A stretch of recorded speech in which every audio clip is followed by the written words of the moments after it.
I feel like we're in the spotlight. And I know Because we that's are. That's a probably, giant spotlight shining down probably right here, for man. filming purposes, but it's a little uncomfortable. So anyway, we'll dig in here in a minute. And so we're glad everybody's here with us. We're glad everybody can join us this morning and begin this short study that we're going to have together. And so we're going to dig in today and kind of set the basis for this study. And then over the next several weeks through the month of June, we'll dig in a little deeper on looking at various names of the church and, how the Christian group of believers has been referred to over the years with the intent of looking at it and saying, today we call ourselves Flagstone Church of Christ. Is that what we want to do? Is that what we need to be doing? And so we want to look at that. But before we get into that, I really want to just kind of back up and level set. A lot of people know the history of this group of people, but maybe some don't. And we wanted to level set as we move forward on kind of, why are we here today and how did we get here? And we've all heard the mission, reach out, connect, and serve. What we usually drop out of that, by the way, is due to the grace of God, right? Which is a really important part, but it doesn't fit in the reach out, connect, serve hand motion. And so we drop it, We can start out with the cross, I guess. Yeah, we could do that. But we never want to forget that. It's because as a group of believers, the idea is because of the grace of God, we want other people to be aware of that. We want other people to be able to experience that. And so that's why we're trying to reach out and connect and serve. And so as we look at that as our mission, from the very get-go, the church here, the Flagstone Church of Christ, was established as a plant from the Southside Church of Christ, which is over in Rogers, back in 2010. Did I have that date right? Yeah, that's right. I started second-guessing myself this morning, but Donovan wouldn't let me change the slide this late, so I thought I'm going with it. Yep. But in 2010, and the idea at that plant was, we want to try to connect to and serve the unchurched, people who are not going to church on a regular basis. We did not want to go establish another Church of Christ and pull membership from the Church of Christ that are already here in this region. And so that has been the mission from the very beginning. We don't always talk about that, but that's always been our mindset, is how do we do that? And I think that's why you will see in our assemblies, we're pretty casual, right? We're pretty relaxed, we're pretty open, we're trying to be a group of people who aren't intimidating if somebody were to walk in the doors for the first time. That they could go, hey, I could see myself worshiping here. I could see myself being connected with this group of people. And so really that's been the mindset from the very beginning. And as you look at that, I think it has pushed us to look at what we believe as a group and make sure, first of all, that it's scriptural, but is it also something that is attractive to people who's never been in church before? And I'll make a little detour here to give you an example.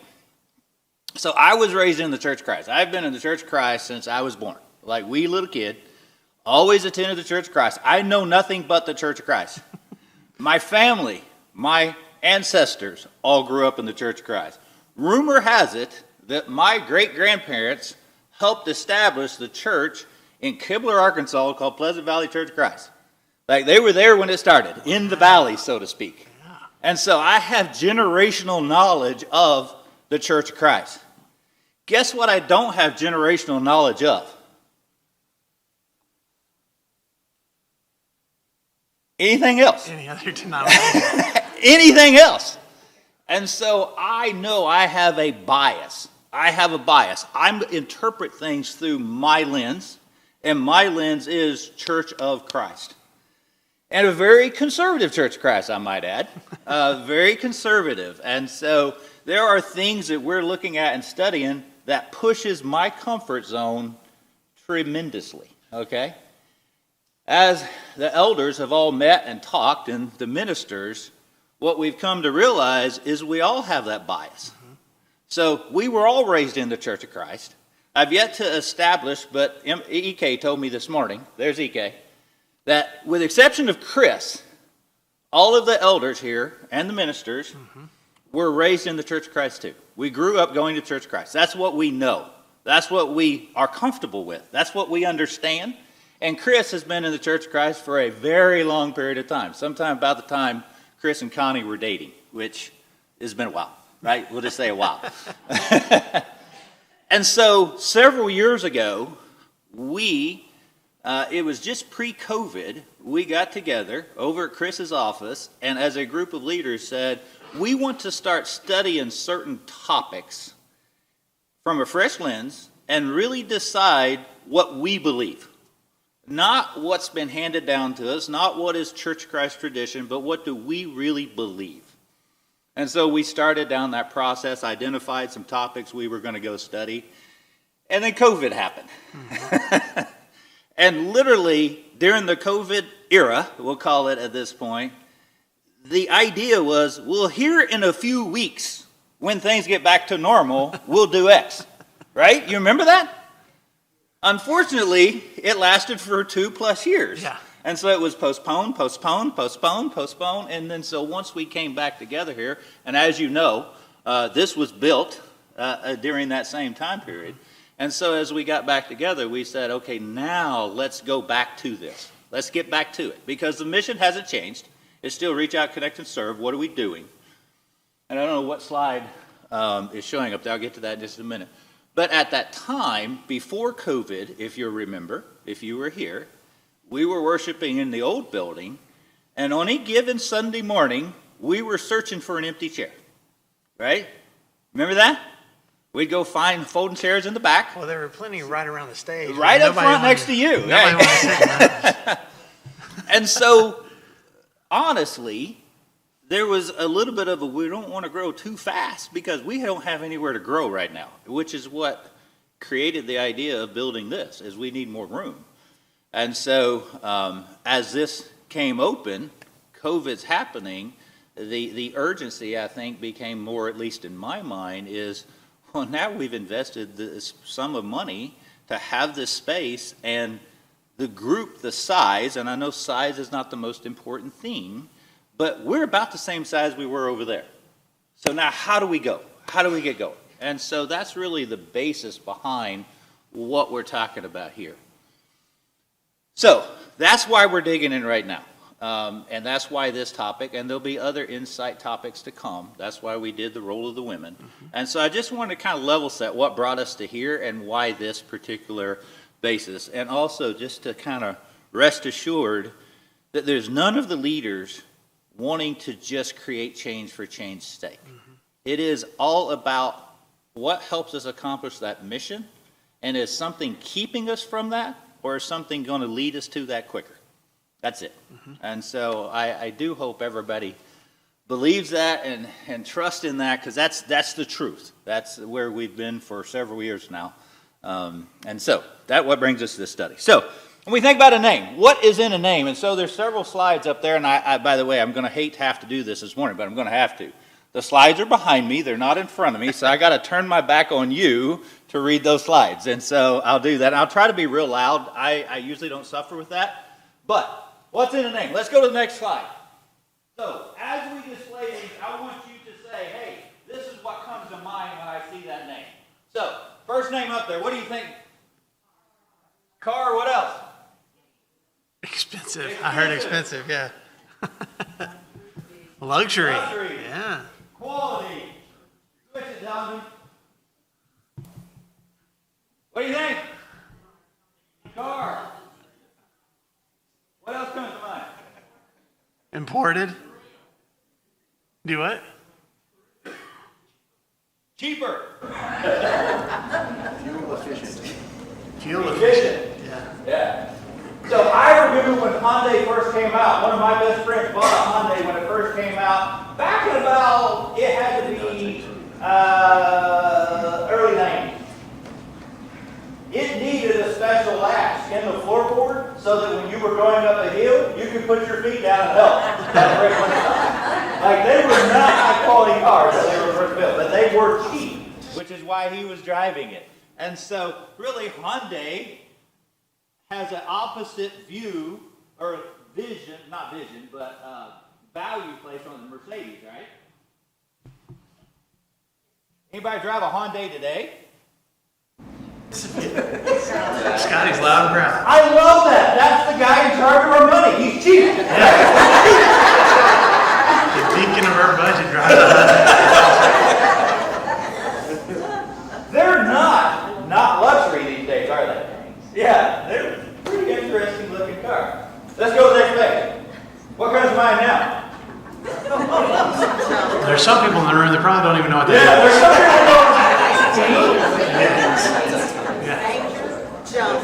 Danger, Jump, she jump, said. Explosion! Explosion. So all old folks that are yelling out, by the way, remember back in the 80s, gas was really expensive, like $2 a gallon, right? Way And expensive. so everybody had to have a cheap car. We all drove these big, massive cars. Ford's answer to a cheap, economical car was a Ford Pinto. Unfortunately, they blew up. But they made about 3 million Ford Pintos. Guess how many blew up? 3 million. 30, if I remember right. 27-ish. There were fires and more than that, but the explosion was very minimal. Now, it didn't kill And so Ford recalled them, just said, get them off the road. And by the way, they could have just fixed the gas tank for a minimal amount of money, and they were fine to drive. But think about how that sticks in our heads. How many years later is that? Some of us think that see that name and we go, blows up. Which is not 100% accurate, but I didn't drive it. I did ride in the back of a Pinto for a very long period of time. So, what do you hear there? What do you see there? What do you think? Paycheck. Paycheck, she said. We love Walmart. By the way, do you see the squiggly? Yes. Back in the day, the squiggly was there. And if you did the Walmart cheer because you were a Walmart associate, somebody had to be the squiggly. Do you remember that? Is it still there? Yes. You still do. And when you do the squiggly, what Did they do it at the shareholders meetings this last week? Did they do the squiggly at the You shareholders got to do meeting? a little squiggly when you're the squiggly, Yeah. which I hated in the 90s. So, but what comes to mind with Walmart besides paycheck? Growth. Growth, Success. success. Anybody That's grow always up right. in Arkansas back in the 80s? How do we think about Walmart in the early days of Walmart? What was it? Walmart fall apart. Who said that? Walmart. That I remember. Walmart fell apart because it was a discount store, and those of us who grew up without much money were forced to do back-to-school shopping at Walmart, and it was terrible. It was terrible. Is that still Walmart? I think you said they write your paycheck. So be careful there. Be careful. Look at this next one. Dillard, what comes to mind next? Ball. The What? ball. The ball? Yeah. Yeah, some kids are going, a mall? What's a mall? Good merchandise. Good merchandise. Expensive. Expensive. In my house, that was fancy. Like, That was fancy. You went to Dillard's, you're getting some fancy stuff. Like, maybe to get a suit, you Yeah. might go to Dillard. Easter, when Easter's coming up, Yeah. we're going to Dillard's. That's right. Dillard was way up there. That's high on the food chain. How about this next? What comes to mind? Catalog. Yeah. Very strong. Yeah, yeah. Before Amazon, there was Sears Roebuck, right? Christmas catalog. Christmas catalog. And this is a story that's probably not worth sharing, but I'm going to share it. In my day, pre-Christmas, there was always a Sears catalog. And if you would get that catalog out and circle stuff in the catalog, here's the part that's probably not worth sharing. Place it in the bathroom. You might get some of those things on Christmas morning. That was pre-posted, so I would have posted it. All right, what's next?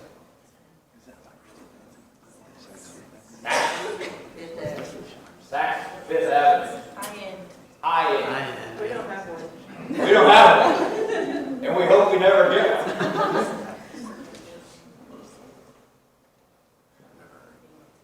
Notice how those retailers have different thoughts attached to them, from Walmart to Saks. If you're from Arkansas, Dillard's is fancy.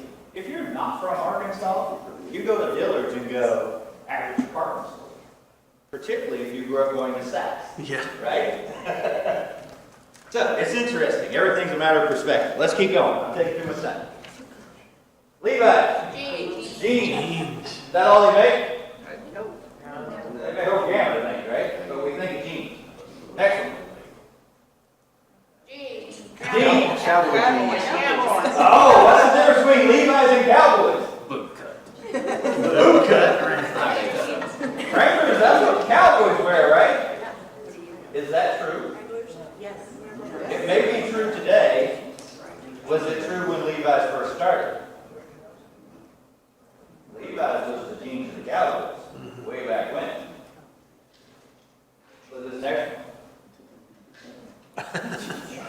No real cowboy would wear that jeans, right? Because they're what?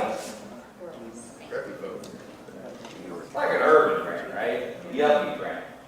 Do they even make Guess jeans anymore? I don't know. Some of this. Back in the 80s and 90s, man, that was the... Guess jeans was it. You remember when you got your first pair of Guess jeans? I don't think we ever got a Oh, pair. really? Yeah. I think I got the Walmart version of Guess jeans. Yeah. Yeah, I don't think I ever got it. Your first paycheck, you buy Guess jeans, and it probably took your whole paycheck. Yeah. All right, keep going.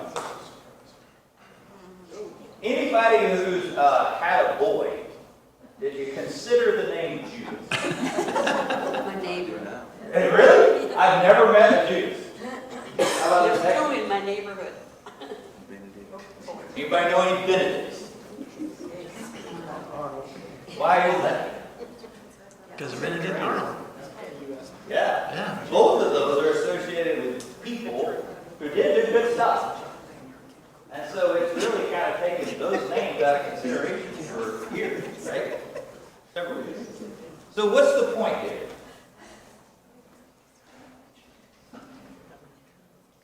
Everybody's wondering. That's what Word association. Name association. And I hate to say it because it sounds corporate, but brand association. So as a Church of Christ, do we have any of that? Do we have word association with the Church of Christ? Even if it's the little c, by the way. We're not going to ask you what it is right now. But there's an association. You think a certain way. By the way, I have spent enormous amount of time on the internet over the last 4 days. And most of the time, when you look up Church of Christ, two things will come up. Baptism, non-instrumental. That's how a lot of the world define it. We believe in baptism, and we believe in non-instrumental music. I like standing for baptism. I don't like that we are known as the non-instrumentalists. Not that I'm saying we should have an instrument, but that's not what we're about. It's a characteristic, but that's not what we're about. And so, just throw that out there. But that's what people associate with us. Yeah, that's right. That's right. I challenge you all. Go home, search Church of Christ on Google. Everybody's results are different because the internet's watching everything you do and it's pushing stuff to you based on what you last looked at, by the way. But everybody will get different results. But notice how many different results you get. Near the top, you will also get Church of Christ of Latter-day Saints. And there'll be a lot of stuff about Church of Christ of Latter-day Saints. Comment?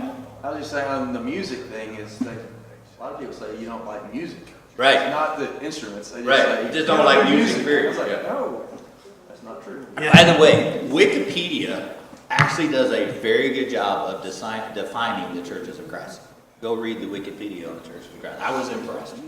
It looks like some of our brothers and sisters had some input in how that's defined, so it's good. All right, let's keep going. So, one of the things we want to show you there, back to this mission to reach out and connect and serve, there are just some stats here that's been going through my mind that I thought helped to put it in perspective. And so over here on the left is kind of the Flagstone Church where we started 2010. We had about 150 members. Like I said, it was a plant. We asked roughly that many people to move with Marshall out here on the far side of town and establish this church. Many people here, matter of fact, raise your hand. How many people here were part of that?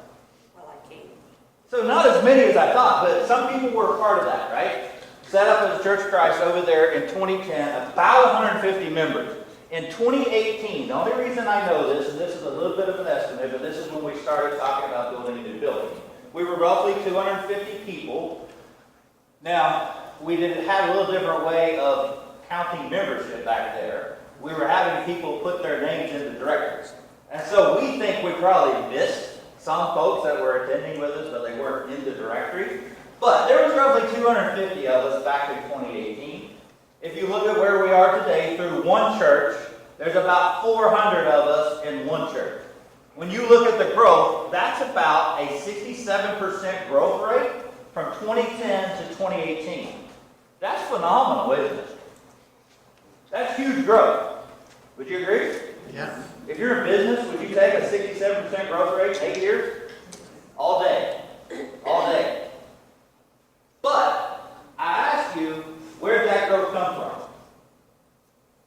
Did we accomplish the mission? Did we bring in the unchurched? Or did we pull people from somebody else? That's a rhetorical question. I don't know the answer. But it's a good question.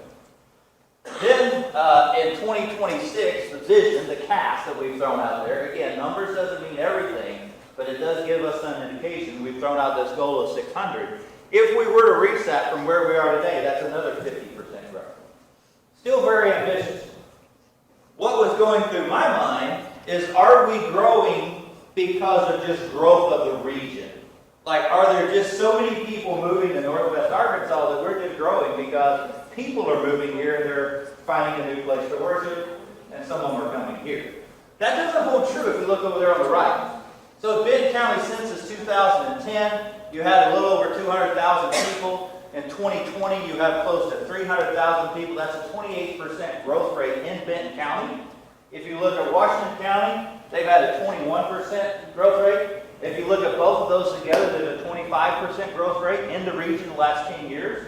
So if we're growing at 50%, the region's growing by 25%.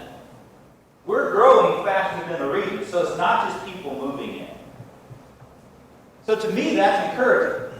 That's encouraging that we are doing something. We're accomplishing some of that mission, I do believe. So I thought that put it in perspective. Now let's dig into just absolute church membership, so to speak. And so let's look at across the U.S. Go ahead, Donovan.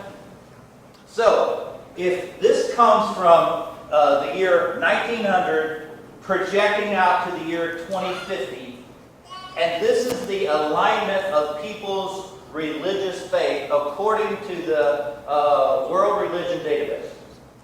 So, in the 50s, the way you read that, the blue line at the top is Christians, and then the red line is non-religious, and then those lines you can't really see at the bottom are Jewish, Muslim, and Buddhist. This is in the U.S. And so if you'll notice, back in the 1950s, nearly everyone aligned with Christianity. That make sense? And so don't get too hung up in the numbers, but notice the trend. What's the trend say? Do we have any statisticians? What's the trend tell us? There are fewer and fewer Christians. Christians are coming down. What's going up? Non-religious. Other world religions as well as non-religious. What does that mean? But it could mean that it's a static number of people that are Christians, like generational. be. Because since our population's increasing right. also, just because the percent going down, that means that we're just keeping the status quo. So the families that are Christian are staying Christian, and so on and so forth. Could very well be. Could very well be. But there is a growing population that says, I don't really identify with any of it. Not that they're a bunch of mean, evil, nasty people doing terrible things. I was once a very good friend of a gentleman who did not want anything to do with religion. But he was an amazing person. He was an amazing person. If I talked church to him, he told me to shut up. Because he had a bad history. It wasn't that I had to talk church Christ to him, by the way. Church. He didn't want to have any part of it. Because he'd had a bad experience. But I just want to point out that these folks that are not religious would not be who we look at and say, hey, that's the bad members of society. They're good people. They're just not aligning to some religious affiliation. Keep going. So, this is in America then, different source. This is Gallup, a different source. So in America, notice the numbers are very close to the same. So about 69% are Christian, 21% no religion, and 7% non-Christian or other. And so what I like about this is those two numbers are relatively close, which says they're different data sources, but the data is probably online. If we go to the next page, of that 69%, roughly 49% say it is very important to them. So notice we have 79% or 70% that say I am a religious person, but 49% of them say it's very important. Go to the next page. Roughly 47% say they are a member of a church. So it's very important. Down to, well, are you a member? 47%. So now we're at what? Let's flip this coin. 1 and 2. Walk to the restaurant this afternoon. Count how many people's in the room. Half of them are not a member in the church. That's phenomenal, isn't it? It's vastly different than it was 50 years ago. Vastly different. If we think about, like, Yeah. I think a lot of us, 40 years and older, think about the church that we grew up in. Everybody went to church somewhere. At least that was the perception. That's right. Especially here in the Bible Belt. That's right. And the numbers bear that out. Like, That's right. 40 years ago, these numbers probably say 70 to Yeah. 75% That's right. of our population But claim you kinda church see it right there. membership. somewhere. 1940, 73%. Yeah. Yeah. And so it's Yeah. been a significant dip Yeah. just over the last few decades. Yeah, I meant to point that out as we look through these. All of these, the trend line's going down, right? The trend line's going down. So let's go to the next page. Now, they said, okay, so you're a member. How many of you went to church in the last 7 days? Notice that number. 29%. One thing interesting to me on this graph, look back at the 40s on this graph. Still pretty low, isn't it? Still pretty low. And so membership in people's mind doesn't equate attending in a group on at least a weekly basis, which I think is interesting to you. I don't know what to make of it yet, but I think it's interesting. So what does that tell us? Let's go to the next page. If 48% are saying they have ownership to some religious group, look at the counter. That's 52% of the population have no religious affiliation. Bring that to Benton County, that's what that number is. There are 147,000 people in Benton County that are unchurched. Does that blow anybody's mind?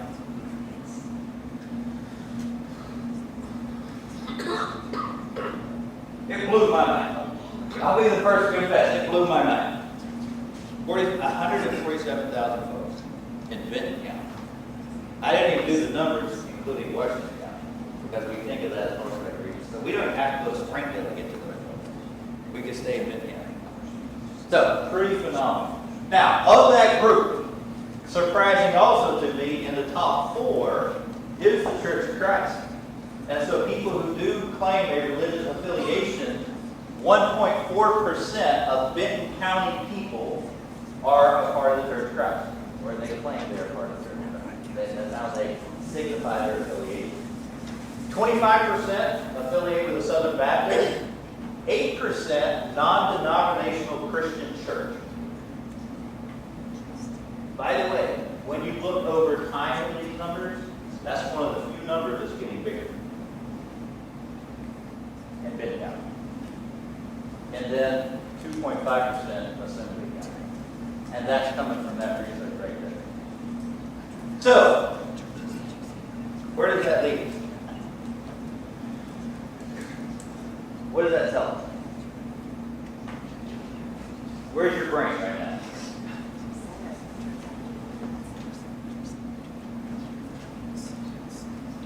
I lost it. They're just waiting for you to tell them. There's a lot of areas of growth potential. That's what Yeah. it means. Yeah. Man, if you were running a business and you were looking at a market and 50% of that market was open, you would be doing somersaults. Right? But what would you need to do? Reach out, connect. Do what? Reach out. You've got to offer something to them that's attractive, right?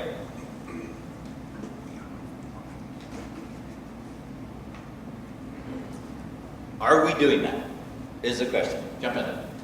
You know, and I don't mean to be facetious or anything of Yeah. that nature. But you're about to, it sounds But like. I'm going to. But allow me to. Go Yeah. ahead. If we see the growth the way it is, and we see various other segments growing, we can only account for 1.4%, Yeah. possibly in decline, not necessarily growth. Yeah, right.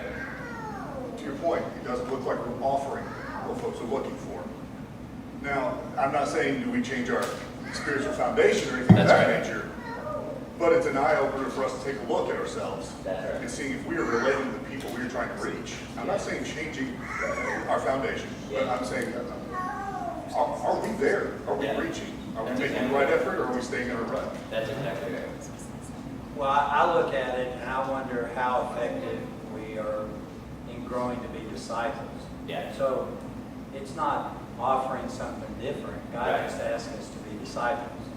And so maybe we need more training in being effective disciples. Yeah. Because really, I think God's just asking us to get people close to the cross. Yeah. He'll do the work. But how effective are we living a life that draws people to the cross? I do think, you have both great thoughts, by the way, but I do think the idea of opening the doors on Sunday morning and thinking people are going to walk through that back door Right. is a pretty bad marketing scheme. That's a pretty bad marketing scheme. And so, greed. By the way, I forgot to put the link up here, but please go to our website and look for what we believe in. And maybe Donovan can pull that up there at the end and show us where that is. But there is a very clearly stated on the website what we as a group of Christians that worship at Flagstone believe. And that's not questionable. That's not up for options, right? That's not up for vote. That's where we believe. That's our core beliefs. We're not saying change any of those. But what we are saying is, are there things that we're doing that people look at and go, I don't know. I don't know. And so that's part of why we're here. But it is huge opportunity to influence folks. And I think everybody in this room would agree we've got something worth sharing, right? If you look at where you are as a Christian and the benefits you have from being a Christian, that's worth sharing. And so how we do is really where we're going. So let's go to the next page. So what we're going to do now, and some of you eyes just rolled back in your head, I think. But what I wanted to do is take a little look at the origins of the Church of Christ. I did not look at the origins of all churches. I just tried to follow the Church of Christ. What is our lineage? Where did we come from? I told you a long time ago, I grew up in the Church of Christ. You know what I was told? Where the Church of Christ began. Day of Pentecost, AD 33. AD 33, right there. We were with them. That's what I was told. I didn't start learning this stuff until I went to college. surprisingly enough, that was at Harding. That was at Harding, where I started seeing something about church history and went, oh, wait a minute, that's not what I was told. Does that mean my parents were trying to deceive me? I don't believe so. I believe it's what they believe. That's what they believe. Which, again, has some bias, because they grew up in the Church of Christ as well. So, if we kind of walk through here, and I'll try to walk on a high level. I'm not paying attention to Marshall, I gotta go faster. don't I? Yeah, you're picking up the pace a little bit. Yeah, pick it up, pick it up. Yeah. But you're good. So- You're doing great. So, as we look at the line here, what I've really got to you, we're covering a lot of territory here. We're going from essentially 0 to 1500. And so, back 33 AD, day of Pentecost, is when the church was established. Would you agree with that? That's the establishment of the church. Now, from 33 through about 300, the church, the Christians, were being persecuted Probably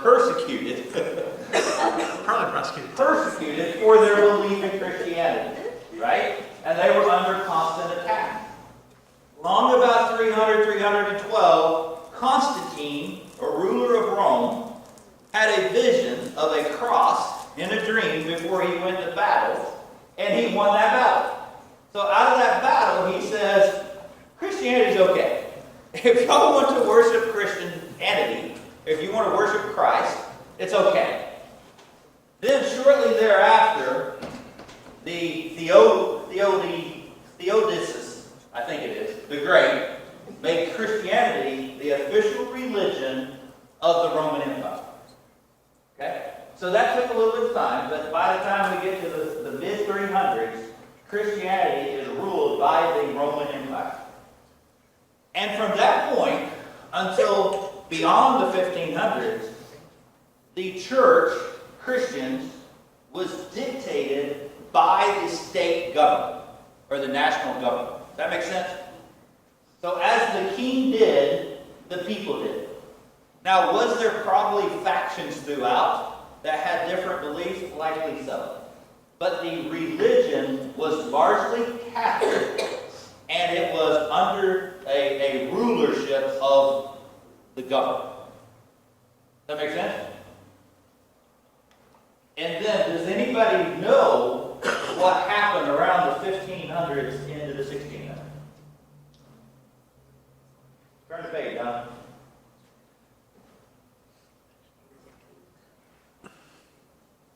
Anybody know what this era is called? The Reformation happened. And the Reformation was about reforming the Catholic Church. Not redoing the Catholic Church, not moving away from the Catholic Church, but reforming the Catholic Church. And so you have people like Martin Luther start the Protestant movement. You know what Protestant means? Protest. I am protesting the Catholic Church. Followed shortly thereafter, John Calvin, who did the same thing. Basically wrote this paper called the Institutes of Christian Religion that was counter to Catholic practice. And so that began the Reformation movement, which is what it's called. Interestingly enough, and I don't think it's any coincidence, notice down there at around 1525, what happened? You can read it right there. First English Bible. So people now could read the Bible and go, man, here's what you're telling me. Here's what this says. They don't seem to be all that aligned anymore. And so people began questioning. With knowledge, what will people do? The question. When you get more knowledge, you go, man, am I thinking about that right?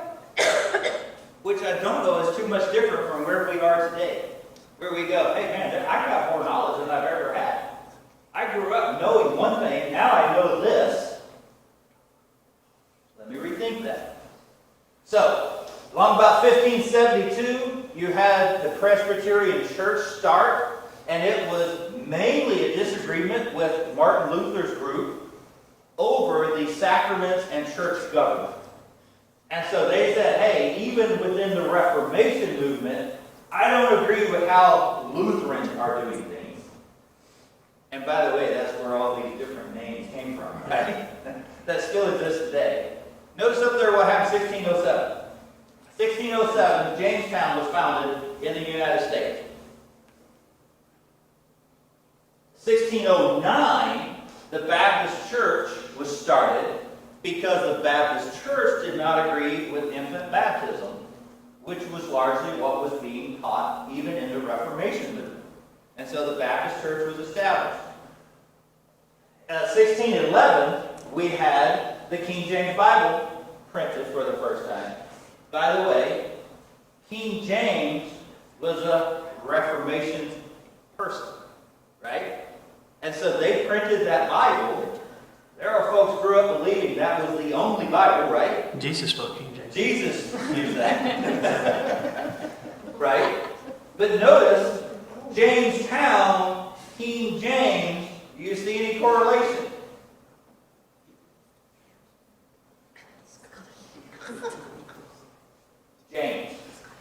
James is correlated. I knew you were missing that. James, right? James. So Jamestown was to do what? Why set up Jamestown? Why get excited about the New World? You've all studied this, didn't you? Freedom of religion. Freedom of religion. See, King James was walking a tightrope. He was leading a nation that was not really part of the Catholic Church, but he was trying to keep the Catholic Church happy, and he was trying to keep England happy, and he was trying to keep the Reformationists happy. It was tricky. It was tricky. If you're in politics, it's hard to keep everybody happy when they don't agree with each other, right? And so part of the founding of Jamestown was all around their religious freedoms, just like we've all been taught somewhere in grade school. All right, so move on forward. By the way, back up one more. I'm sorry, Donovan. So there, the Puritans were English Calvinists who wanted the Church of England to purify from the Roman Catholic Church. Now go there. Why is that important? What's Thanksgiving? A day to be thankful. Yeah, the day to be thankful. What we say is. It's a holiday. I don't know what you're looking for. The Puritans were celebrating their first harvest, right? So the Puritans came over on the Mayflower. Y'all remember the Mayflower, right? So the Puritans were part of this separatist group that came to the U.S. Again, freedom of religion. And so that's what we've got here. Plymouth Rock, about 1620. 1730, I jumped 100 years there, by the way, is the Great Awakening. And the Great Awakening is this idea of, we've been looking at the Catholic Church, trying to reform the Catholic Church, but maybe we need to quit doing that and just go back to the Bible, see what the Bible says, and start thinking that way. And so that's what happened here in the First Great Awakening. They kind of went back and looked at the Protestant movement, what's going on. It had become kind of old and stale, and so they were looking at that. 1738, you got the Methodist Church founded, separate from the U.S., or due to separation of the U.S. from the Church of England, 1738, because of what's going on here with all the colonies are unhappy with England and all that fighting is about to begin. And so the Methodists said, there's not much order in church here in the U.S. We need to put some order in on this. And so the Methodist Church was established to create what? The right method. Methods, universal methods of worship. And so that comes on over. 1795, the Second Great Awakening. And what's different about this one is its focus is really on soul winning. Before this time, premillennialism, as well as predestination, was this huge belief. And so the Second Great Awakening said anybody can be saved. That was the idea that started forming in people's heads. And so by the time we get then down to 1801, a gentleman of the name Barton Stone started what we call the Restoration Movement. And that started where? Kentucky. Who would ever thought the birth of us is in Kentucky? It's true, because Barton started this restoration idea. Kind of adjacent to him was John Campbell, who was beginning the Disciples of Christ.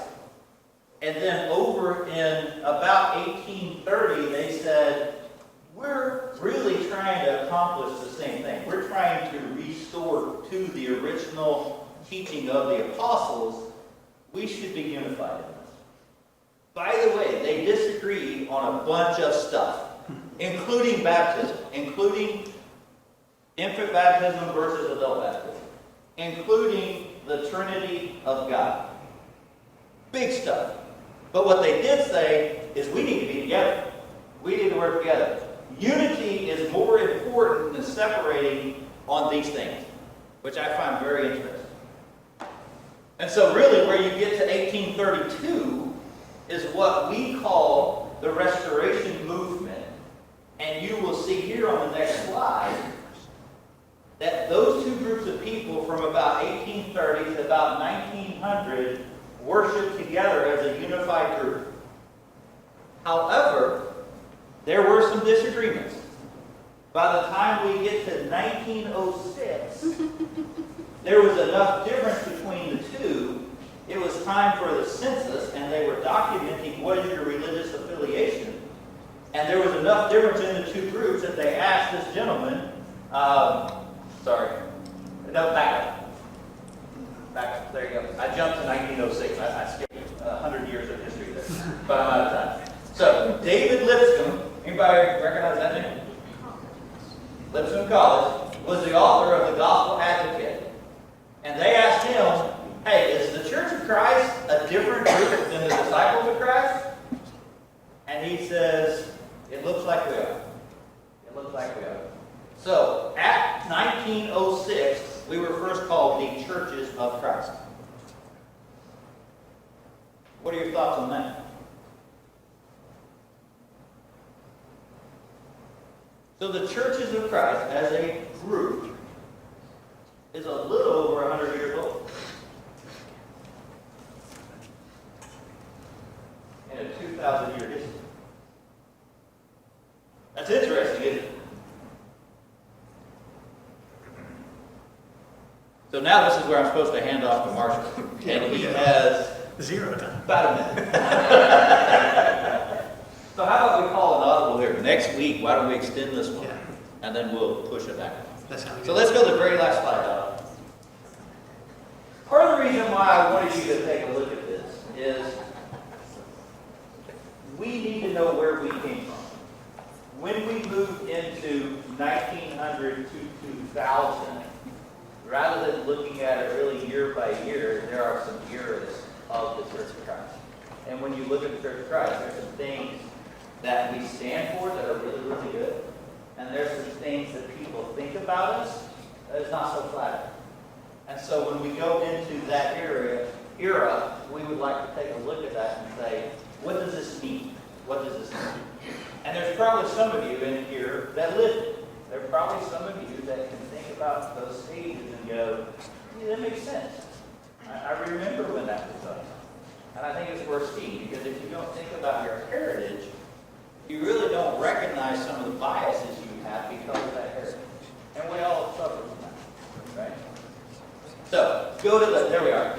Here's where we're going, and so back that up a week. So June 11th, we'll finish this, and then the names used to describe the church in Scripture will be on the 18th.